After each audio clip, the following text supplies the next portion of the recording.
Hi friends, Nivi mini farm YouTube channel subscribe பண்ணிக்கொள்ளுங்க. அப்படி யாரும் இருக்கும் பெல் பட்டனை ப்ரெஸ் பண்ணிங்கன்னு சொன்னால் நான் போடுற வீடியோக்கள் உங்களுக்கு தொடர்ச்சியாக வந்து கொண்டே இருக்கும். நம்மளோட சேனலில் நம்ம வந்து தொடர்ச்சியாக சுய தொழில்கள் பற்றி பார்த்து வரோம். அதில் அந்த வகையில் நாட்டுக்கோழி வளர்ப்பு பற்றி பார்த்து கொண்டு வரோம். இதில் ஓகே ரைட், நம்ம இன்றைக்கு பார்க்க இருக்கிற வீடியோ மழைக்காலத்தில் நாட்டுக்கோழி வளர்ப்பு, எவ்வாறு மழைக்காலத்தில் நாட்டுக்கோழிகளை வந்து பராமரிக்கிறது என்றதை தான் இன்றைக்கு பார்க்குறோம்.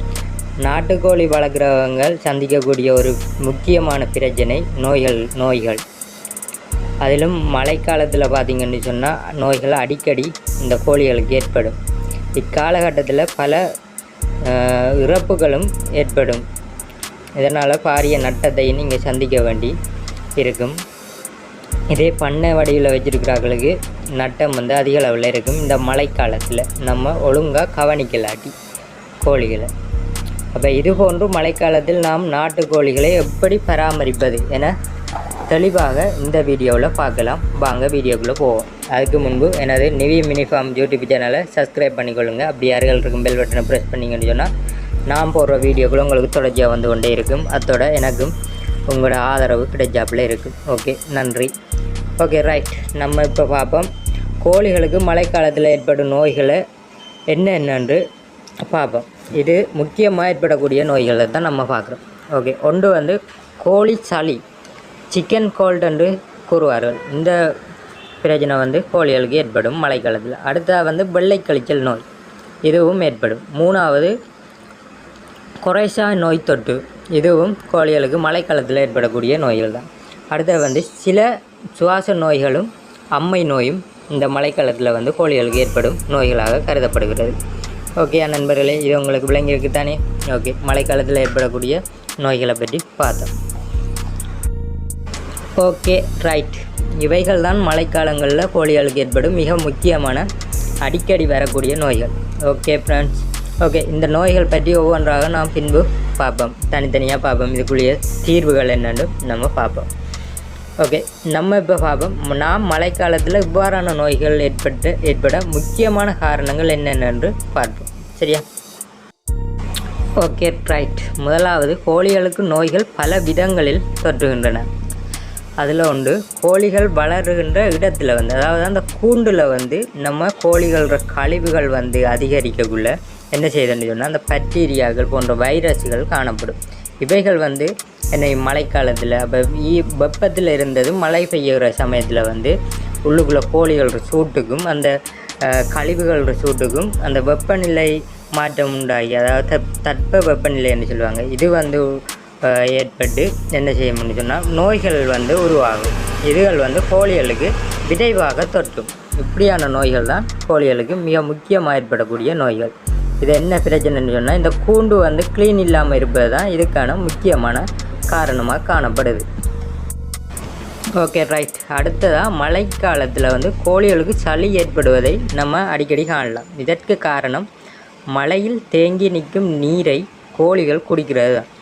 அப்போ மழை தண்ணியை வந்து குடித்தா வந்து அந்த பிரச்சனை வராது. மழை தண்ணியை வந்து அந்த தேங்கி நிற்கிற அந்த கழிவுகள் எல்லாம் சேர்ந்து ஒரு குப்பையான இடங்களில் வந்து தேங்கி நிற்கிற தண்ணியை குடிக்கும்னு சொன்னால், இல்லாட்டி அதில் கூண்டுக்குள்ளே மழை தண்ணி தேங்கி நிற்கும்னு சொன்னால் அதை குடிக்கும்னு சொன்னால் தான் இந்த நோய் ஏற்படும். அப்போ இது வந்து அடிக்கடி மற்ற கோழிகளுக்கும் பரவக்கூடிய நோய். அப்போ இதை வந்து நீங்கள் கட்டுப்படுத்துறது என்ன செய்யணும்னு சொன்னால் மழைக்காலத்தில் வந்து கூண்டை வந்து மிகவும் அவதானமாக வச்சுருக்கணும். இதுக்கு என்ன செய்யணும்னா இப்போ கூண்டுகள் வந்து ஒழுக்கு ஏற்படுற சமயத்தில் வந்து அதெல்லாம் நீங்கள் இல்லாமல் ஆக்கிடணும். அப்படி நீங்கள் இல்லாமல் ஆக்கி வச்சா தான் மழை தண்ணி உள்ளே போகும். அடுத்த வந்து மழை தண்ணி நிறைய மழை பெய்யக்குள்ளே வந்து கூண்டுக்குள்ளே சில ஆக்களோட கூண்டுக்குள்ளே பார்த்தீங்கன்னு சொன்னால் மழை தண்ணி போய்கொண்டே இருக்கும். அப்போ அதை நீங்கள் கட்டுப்படுத்தணும். மழை தண்ணி அடிக்கடி உள்ளே போகும்னு சொன்னாலும் இந்த பிரச்சனை ஏற்படும். ஓகே, மழை தண்ணி போகாத அளவுக்கு கான்களை வெட்டி மழை தண்ணியை அகற்றுறதுக்கு உரிய ஏற்பாட்டை செய்யுங்க. அடுத்தது வந்து மழை தண்ணி உள்ளே நிற்காம வந்து என்ன உமி, மற்றது வந்து இந்த மரத்தூள்கள் இதுகளை போட்டு வந்து வச்சிங்கன்னு சொன்னால் அந்த மழை தண்ணி வந்து பட்டாலும் அந்த உலர்ந்தாப்பில் இருக்குது. அப்போ இதை வந்து நீங்கள் மாதக்கணக்கில் போட்டு வைக்கிறல்ல, ஒரு கிழமைக்கு ஒருக்கா இந்த உமியை மாற்றியே ஆகணும். அப்படி இல்லாட்டி அந்த உமியும் சேர்ந்து உங்களோட கோழிகளுக்கு நோய்கள் ஏற்பட அதிக வாய்ப்பு இருக்குது. அப்போ நீங்கள் ஓகே ரைட், அடுத்த நண்பர்களே, கோழிகள் வந்து மழையில் நனையும்னு சொன்னால் என்ன செய்யும்னு சொன்னால் அந்த மழையில் நனைஞ்சி அதுக்கு வந்து காய்ச்சல் ஏற்படும். அப்போ இதால் வந்து கோழிகளுக்கு கோழிச்சளி என்று சொல்லி அந்த சளி ஏற்படுறதுக்குரிய வாய்ப்பு அதிகமாக இருக்குது. இதனால் கோழிகள் வந்து நனையாத அளவுக்கு நீங்கள் கூண்டை வந்து அமைச்சு கொள்ளணும். அதோட வந்து நீங்கள் வெளியில் விடக்குள்ள மழை பெய்கிற சந்தர்ப்பத்தில் கோழிகளை வந்து அந்த மேலுக்கு வந்து ஏதாவது தென்னை மட்டைகள் இப்படியான இதுகளை போட்டு மூடி வச்சிங்கன்னு சொன்னால் அப்போ கோழிகள் போய் மேயிற சமயத்தில் மழை பெய்யும்னு சொன்னால் அப்படியான இடத்துல போய் இருக்கும். இதனால் வந்து கோழிகள் நனையாமல் இருக்கும். அப்போ நீங்கள் இப்படியான ஒரு இதை செய்து வச்சுக்கொள்ளுங்க உங்களோட பண்ணையில். ஓகே, மழை காலத்தில் நாம் புதிய கோழிகளை வாங்கும்போது அதை வந்து பண்ணையில் விடுறதை வந்து தவிர்த்து கொள்ளணும். ஏன்னு சொன்னால் புதிய கோழிகளை வாங்குறதையும் நம்ம தவிர்த்து கொள்ளணும். ஏன்னு சொன்னால் புதிய கோழிகளை வாங்கி வரக்குள்ள வேறு பண்ணையிலேருந்து வாங்கி வரதால் அந்த கோழிகளில் நோய்கள் எதுவும் இருந்தாலும் அது வந்து உடனடியாக நம்மளோட பண்ணையில் இருக்கிற கோழிகளுக்கு வந்து தொற்றும். இதனால் வந்து புதிய கோழிகளை வாங்கி நம்மளோட பண்ணையில் விடுறதை தவிர்த்து கொள்ளுங்க.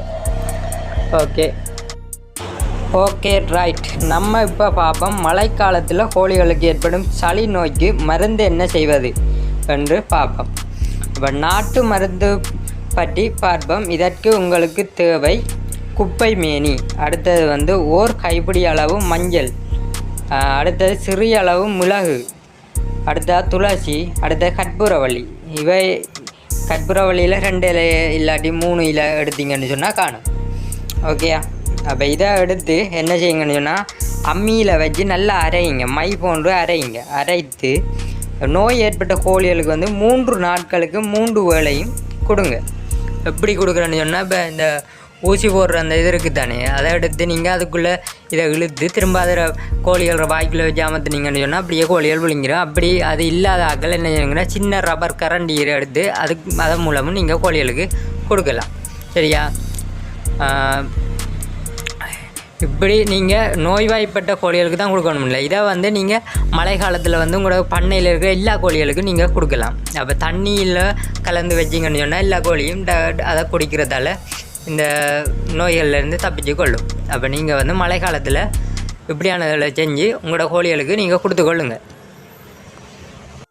இதை வந்து எவ்வளவு நாளைக்கு கொடுக்கணும்னு சொன்னால் ஒரு நோய் ஏற்படாத கோழிகளுக்கு வந்து வாரம் 1 முறை இப்படி செஞ்சு கொடுத்தீங்கன்னு சொன்னால் மிகவும் நன்மையாக இருக்கும். Okay right. நம்ம இப்போ ஆங்கில மருத்துவ முறையில் இந்த கோழிகளுக்கு ஏற்படுற சளியை வந்து எப்படி போக்குறன்னு சொல்லி பார்ப்போம். இதுக்கு வந்து உங்களுக்கு கோழிகளுக்குன்னு சொல்லி மருந்துகள் கடையில் இருக்குது. அதில் வந்து டெட்ராக்சலின் என்று சொல்லி ஒரு மருந்து இருக்குது. இதை வந்து 1 லிட்டர் நீரில் வந்து 2 கிராம் கலந்து கொடுத்தீங்கன்னு சொன்னால் சரி. அடுத்தது வந்து மெரிக்வின் டானிக்னு சொல்லி இருக்குது. இது 1 மில்லிகிராமு 1 லிட்டர் நீரில் கலந்து கொடுக்கணும். இதை வந்து 3 நாளைக்கு கொடுங்க. 3 நாளைக்கு 3 வேளையும் கொடுத்தீங்கன்னு சொன்னால் இந்த கோழிகள் வந்து சளி தொல்லையிலிருந்து நீங்கும். இது போன்று நீங்கள் செய்தால் மழைக்காலத்தில் கோழிகளுக்கு ஏற்படும் நோய்கள் மற்றும் தொற்றுகளிலிருந்து பாதுகாத்து கொள்ள முடியும். Okay right friends. இப்போ பார்ப்போம் மழைக்கால பண்ணை பராமரிப்பது எப்படி என்று பார்ப்போம். Okay friends. மழைக்காலத்தில் கோழி பண்ணையை சரியாக ஒழுங்காக பராமரித்தால் நோய் தாக்குதலிலிருந்து கோழிகளையும் நம்மளோட பண்ணையையும் நம்ம காப்பாற்றி கொள்ளலாம். அப்போ கோழி மழையில் நனையாதவாறு பண்ணையை சரி செய்து வைக்க வேண்டும். ஏற்கனவே நம்ம பார்த்துருக்கோம். அப்போ அதையும் நீங்கள் கவனத்தில் கொள்ளுங்க. கோழிகளுக்கு அதிகம் குளிர் இருக்கக்கூடாது. ஏன்னு சொன்னால் கோழிகள் வந்து அதிக குளிர் இருந்தால் அதுகளுக்கு நடுக்கம் ஏற்பட்டு நோய் வாய்ப்பட வாய்ப்புகள் அதிகமாக இருக்குது.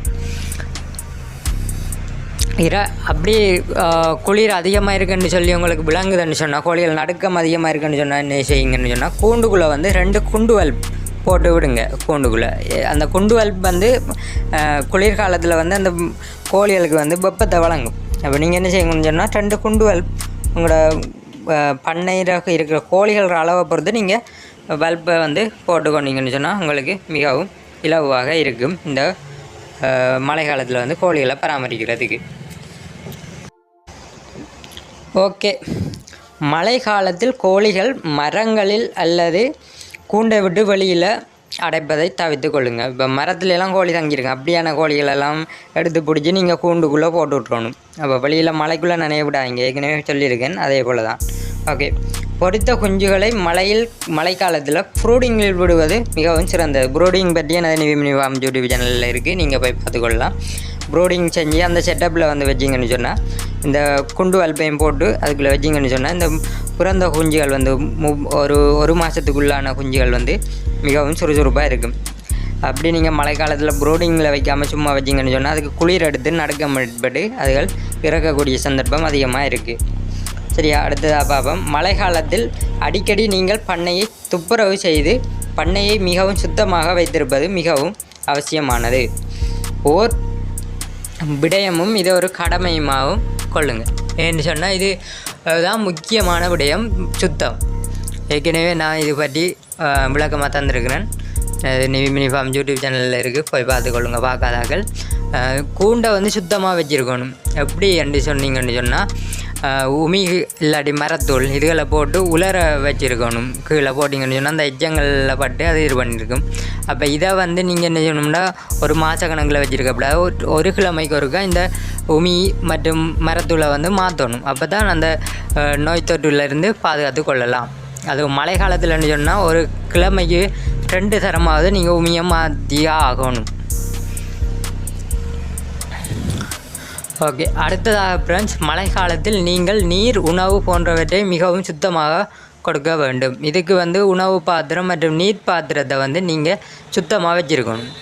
இதை அடிக்கடி கழுவணும். கழுவி தான் நீங்கள் உணவு இல்லாட்டி நீரை வந்து வழங்கணும். கழுவாமல் அதுக்குள்ளே அப்படியே ஊற்றி வைக்கிறது, இல்லாட்டி உணவை கொண்டே அதுகள ஏற்கனவே சாப்பிட்டு அதில் கழிவுகள்லாம் கிடக்கும், அதுக்குள்ளே கொண்டே நீங்கள் கொட்டி வைக்கக்கூடாது. அப்போ இதை வந்து சுத்தமாக எடுத்து சுத்தமாக கழுவி அதுக்கு நம்ம எப்படி சாப்பிட்றோமோ அதே போல் சுத்தமாக நீங்கள் கொடுக்குறது தான் உங்களோட கோழிகளை வந்து சிறப்பாக வளர்ச்சி அடையவும் மற்றும் இப்படியான மழை காலத்தில் வந்து நோய் தொற்றுகளை பாதுகாக்கிறதுக்கும் உங்களுக்கு உதவியாக இருக்கும். ஓகே, அடுத்த வந்து உங்களோட பண்ணைக்குள்ள வந்து மழை நீர் உட்செல்லாதவாறு தடுப்பு போட்டு வைத்து கொள்ளுங்கள். ஓகே, இவ்வளவு தான் இந்த மழைக்கால பராமரிப்பு முறை. ஓகே, இதுக்குள்ளே வந்து நான் சில விடயங்கள் கூறாமலும் இருந்திருக்கலாம், உங்களுக்கு தெரிஞ்ச விடயமாகவும் இருக்கலாம். ஓகே, அதையும் நீங்கள் கவனத்தில் எடுத்து நான் சொன்ன விடயத்தையும் கவனத்தில் எடுத்து நீங்கள் உங்களோட மழைக்காலத்தில் வந்து உங்களோட பண்ணையை வந்து பராமரித்தீங்கன்னு சொன்னால் உங்களோட கோழிகளை வந்து நோய் தொற்றில் இருந்து குறைத்து கொள்ளலாம். இல்லாட்டி முற்றிலும் நோய் தொற்று இல்லாமல் நீங்கள் உங்களோட பண்ணையை வந்து சிறப்பாக கொண்டு செல்கிறதுக்கு இலவாக இருக்கும். ஓகே நண்பர்களே, இது தான் இன்றைக்கு நம்ம பார்த்த வீடியோக்கள். உங்களுக்கு பிடிச்சிருந்தால் லைக் பண்ணுங்கள். ஓகே, கமெண்ட் பண்ணுங்கள். பிடிக்கலாட்டியும் பிடிச்சிருந்தாலும். ஓகே, எனது நிவிமினிஃபார்ம் யூடியூப் சேனலை சப்ஸ்கிரைப் பண்ணுங்கள். ஓகே, நன்றி, வணக்கம். மீண்டும் ஒரு வீடியோவில் சந்திப்போம்.